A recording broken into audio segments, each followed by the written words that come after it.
বিসমিল্লাহির রহমানির রহিম। আসসালামু আলাইকুম। হ্যালো এভরিওয়ান, কেমন আছেন সবাই? আশা করছি আল্লাহর রহমতে সবাই ভালো আছেন। আমিও আলহামদুলিল্লাহ ভালো আছি। বেলি কিচেনে আপনাদের সবাইকে জানাই স্বাগতম। আজকে আমি আপনাদের সাথে শেয়ার করব ফিশ কাবাব। তো চলুন এই ফিশ কাবাবটি কিভাবে সহজভাবে ফ্রোজেন পদ্ধতি সহই আমি এটি আপনাদের সাথে শেয়ার করব। আর যেহেতু সামনে রমজান মাস চলে আসছে, তো রমজান মাসে কিন্তু আমাদের খুবই তাড়াহুড়ো লেগে যায়। ঠিকঠাক মতো ইফতারিগুলো কিন্তু ইফতারির সময় খুবই পেরেশানি হয়ে যায়।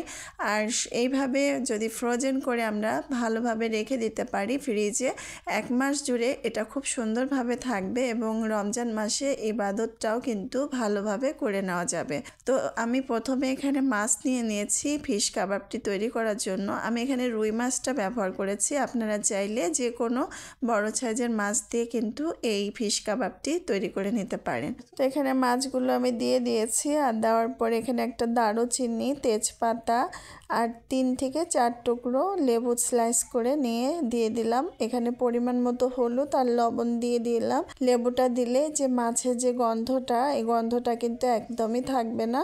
তো এখন আমি পানি দিয়ে মাছটাকে ভালো করে সিদ্ধ করে নেব। এরপরে দিয়ে দেব আদা রসুন বাটা। এটা আমি আগে দিতে ভুলে গিয়েছিলাম, তো পরে দিয়ে আবারও 2-1 বলক দিয়ে নেব। নেওয়ার পরে মাছটাকে কিন্তু আমি তুলে নেব। দেখুন কালারটা এরকম চেঞ্জ হয়ে এসেছে, মাছটা কিন্তু সিদ্ধ হয়ে গেছে। এখন মাছটা একটু ঠান্ডা হয়ে গেলে মাছের কাঁটাগুলো বেছে নেব।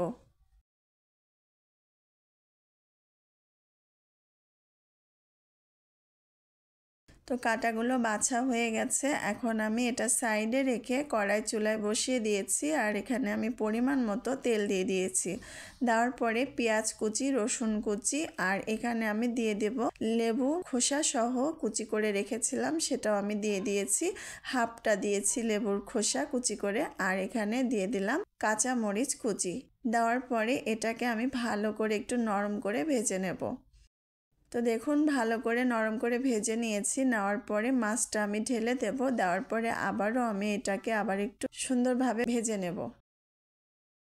নেওয়ার পরে এখানে আমি নিয়ে নিচ্ছি 2 টেবিল চামচ মতো সয়া সস দিয়ে দিলাম। দিয়ে আবারও এই পুরটাকে সুন্দরভাবে মাছটাকে ভেজে নিচ্ছি।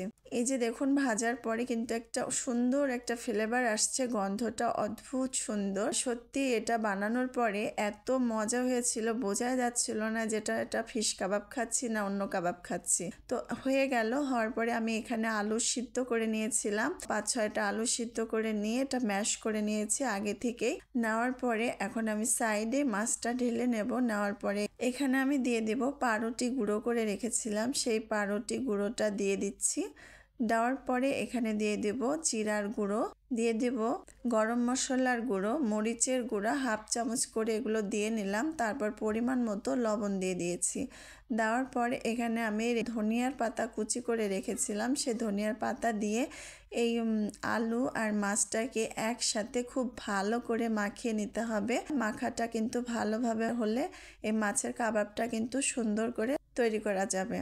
তো আমি হাতের তালুর সাহায্যে গোল গোল করে নিচ্ছি, আর কিছুটা আমি ফিঙ্গারের শেপ দিয়ে নেব। আমি আপনাদের 3 পদ্ধতি করে দেখাবো, ইচ্ছে আপনাদের যে কোনো শেপ দিয়ে কিন্তু এই কাবাবগুলো করে নিতে পারবেন। প্রথমে গোল করে চ্যাপটা করে নিয়েছি, আর এখন আমি ফিঙ্গার শেপ দিয়ে নিচ্ছি। এটাও দেখতে কিন্তু খুব ভালো লাগে। আর এরকম 2-3 রকম আইটেম বা এরকম ডিজাইন থাকলে কিন্তু ভালোই লাগে দেখতে টেবিলে। আরেকটা পদ্ধতি আপনাদের দেখিয়ে দিচ্ছি। আমি যে এরকম বোর্ডে নিয়ে ভালোভাবে বিছিয়ে একটু স্কোয়ার শেপ দিয়ে নেব। এই তো আমার এই যে হয়ে গেল, 4 কোণাচে করে নিলাম। তো 3 রকমের পদ্ধতি আমি আপনাদের দেখাচ্ছি। এইভাবে আপনারা যদি বানিয়ে ফ্রিজে ফ্রোজেন করে রাখেন, তো সারা রোজার মাসটা কিন্তু আমাদের জন্য খুব ভালো কাটবে এবং সুবিধাও হবে।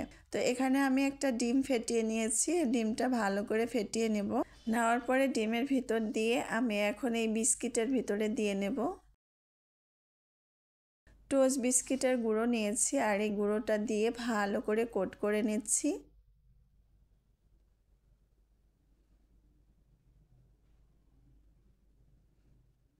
একইভাবে বাকিগুলো আমি করে নেব।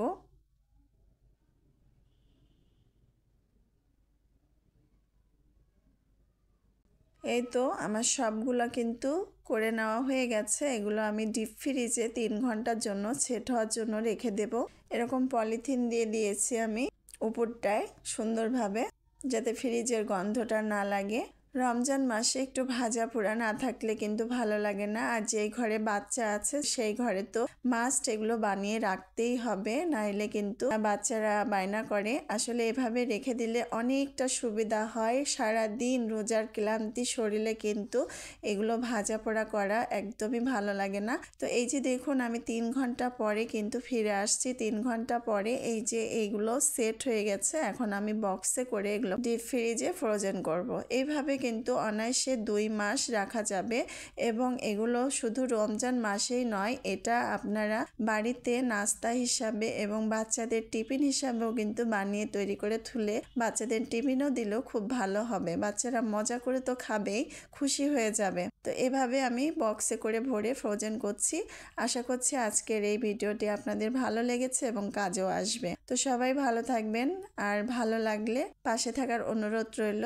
তো আজকে এই পর্যন্তই। সবাই ভালো থাকবেন। আসসালামু আলাইকুম। আল্লাহ হাফেজ।